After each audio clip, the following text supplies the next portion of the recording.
Hello guys, welcome to AI Medical School. In this video, we discuss the skin's inflammatory disease, which is psoriasis. Psoriasis is a common, chronic, recurrent, inflammatory disease. The basic lesions are papule and plaque. The primary lesions are usually small papules. Then as the course goes on, the lesions often develop and become multiform lesions. One of the characteristics is that be covered by a silvery white scale. Etiology and pathogenesis. The cause of psoriasis is still unknown. Heredity is of significance in some cases, especially in monozygotic twins cases. 70% of monozygotic twin patients can suffer from this disease at the same time. Analysis of human leukocyte antigen has provided that psoriasis is linked to human leukocyte antigen B27, B7, CW6 and so on. But human leukocyte antigen typing is of no value in assessing the individual patient. Only 10 to 36% of the patients have a family history. At present, psoriasis is considered a multigenic hereditary disease. The environmental factor also plays an important role in etiology. For example, the incidence of psoriasis in northern China is more than it's in southern. The ascension of the incidence is linked to the industrial and employment pollutions. In the clinical, many factors such as infection, severe emotional stress, traumatism, operation, smoking, drinking and some drug effect can cause or sharpen this disease. Gut-ate psoriasis, as a distinctive form of psoriasis vulgaris, usually occurs following some acute infection, such as streptococcal pharyngitis. Psoriasis is characterized by three main pathogenic features: abnormal differentiation, keratinocyte hyperproliferation, and inflammation. Accelerated keratinocyte has been considered to be the fundamental pathologic event in psoriasis. Normally, the epidermal replacement time is about 28 days, but in psoriasis, the epidermal replacement time is about 3 to 4 days. For this reason, a massive scale is one of the main characteristics of psoriasis. Clinical features. Psoriasis varies with race, geography, and etc. Onset is usually between ages 15 and 45, males and females equally. 4 types: psoriasis vulgaris, psoriasis pustulosa, psoriasis anthropopathic, erythrodermic psoriasis. Psoriasis vulgaris is the most common type. The extent and duration are highly variable from patient to patient. 8% of vulgaris psoriasis also will suffer from psoriatic arthritis. Acute flares or relapses of vulgar psoriasis also may evolve into the severe types of pustular or erythrodermic psoriasis. Psoriasis vulgaris. Small reddish plaques or papules, and then enlarge or merge into typical lesions.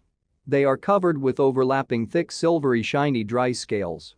Because of the crevices within the air and the light reflection, the scales look silver white. The structure of the scales is not so tight, so the scales are easy to shed. There is a film on this base. We call it the film phenomenon. More vigorous scratching produces tiny bleeding points that are removed. This is called Auspitz's sign. And all these characters, slivery scales, membrane film and pinpoint bleeding, are of diagnostic value.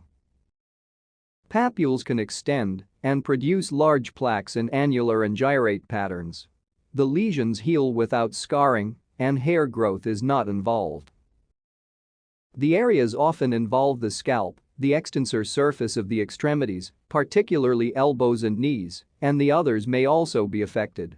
Occasionally the disease is generalized. Nail involvement occurs in 30% to 50% of patients and may clinically resemble an onycholysis, with pitting, fraying, discoloration, and thickening. Gut-ate psoriasis has an antecedent streptococcal infection. The lesions consisted of multiple, discrete, drop-like small papules. The onset of the skin lesions is often acute. Progressive stage. There are lots of new eruptions, enlarged and coalesce, with lamellar scales and circumscribed flush. The development of the plaques at a site of injury is known as the Koebner reaction. Koebner reaction can also be seen in lichen planus and lupus erythematosus. Stable stage. Constant exist, seldom have new eruptions and circumscribed flushed lesions. The old enlarged and its scales reduced. Subside stage. The color of the lesions are lighter, the scales become lacking, and the lesions reduce. Healed with hyperpigmentation or hypopigmentation. The subside stage usually begins in the trunk and upper limbs, and then the scalp and lower limbs. In subside stage, the scales become lacking, the lesions reduce. Healed with hyperpigmentation or hypopigmentation. The subside stage usually begins in the trunk. Pustular psoriasis. Generalized, this type is accompanied by fever and toxicity. The following factors have triggered a pustules eruption. Withdrawal of systemic steroids. Strong, irritating topicals. Infections. Generalized type. The patient has many symptoms: headache, fever, chills, arthralgia, and nausea. Within hours, clusters of 2 to 3 mm sterile pustules may appear in all skin. Lakes of pus. The most common sites are in the flexural areas. The pustules fuse from so-called lakes of pus that dry and desquamate, leaving behind a smooth erythematous surface on which new crops of pustules may appear. The patient may be in erythrodermic state or may have residual lesions of psoriasis vulgaris. The lesions of psoriasis vulgaris may be present before, during, or after an acute pustular episode. Erythrocyte sedimentation rate is elevated. Serum chemistry shows increased plasma globulins and decreased albumin and calcium. Loss of cutaneous barrier to infection may result in bacteria.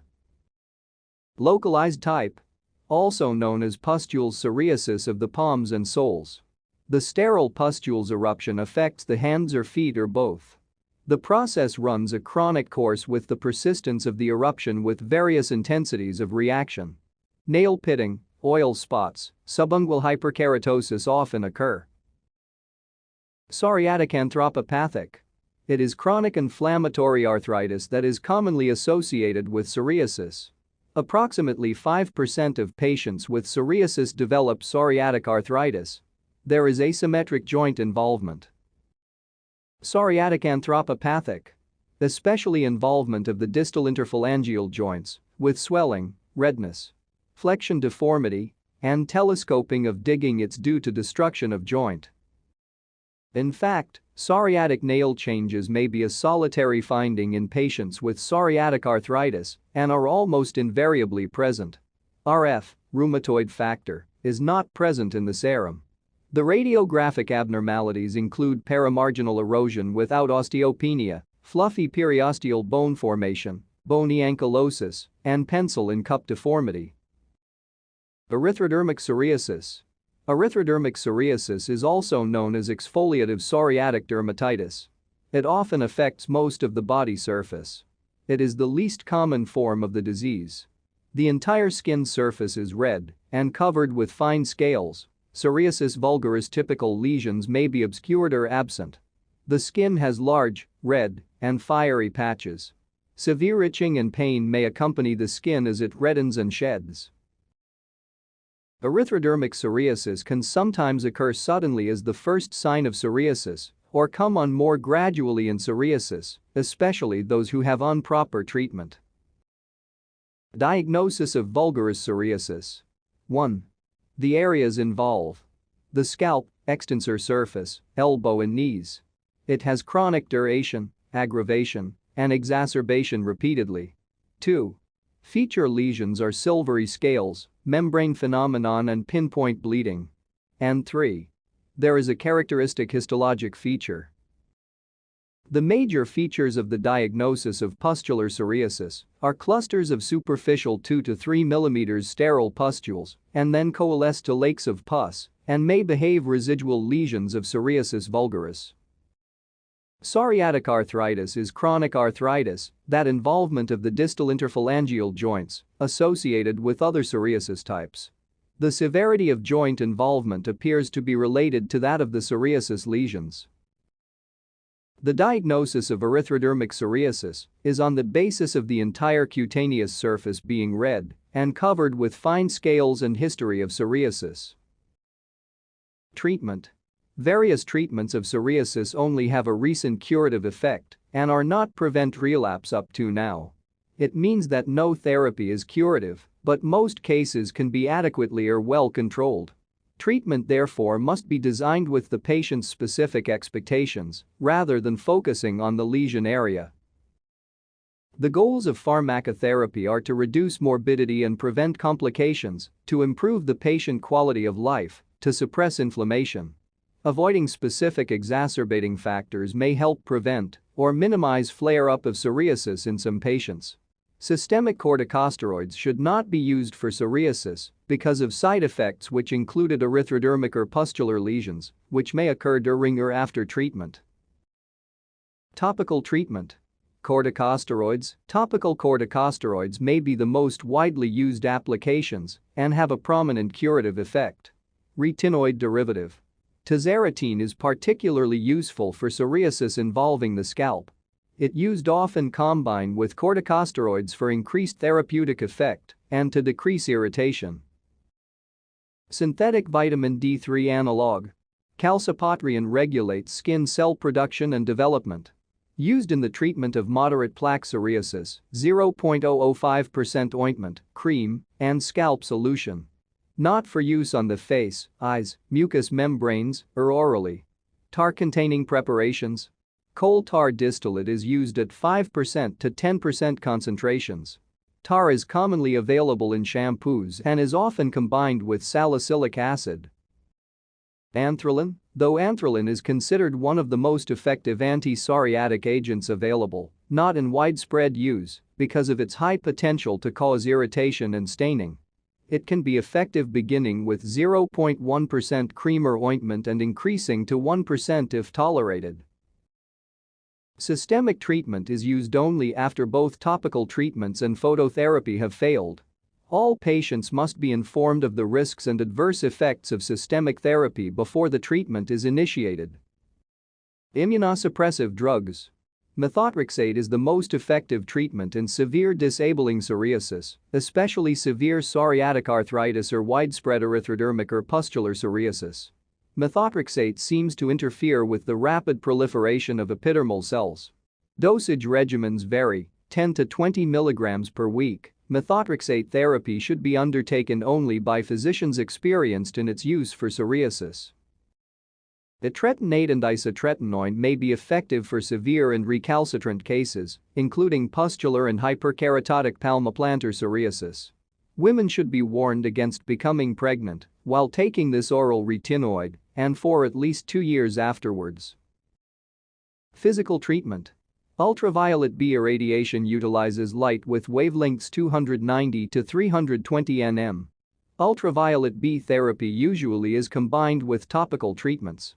The Gokerman regimen uses coal tar followed by ultraviolet B exposure and has been shown to induce disease remission in more than 80% of patients. Ultraviolet B phototherapy is extremely effective for treating moderate to severe plaque psoriasis. I hope you guys liked the video. If you like it, subscribe to the channel. Thanks for watching.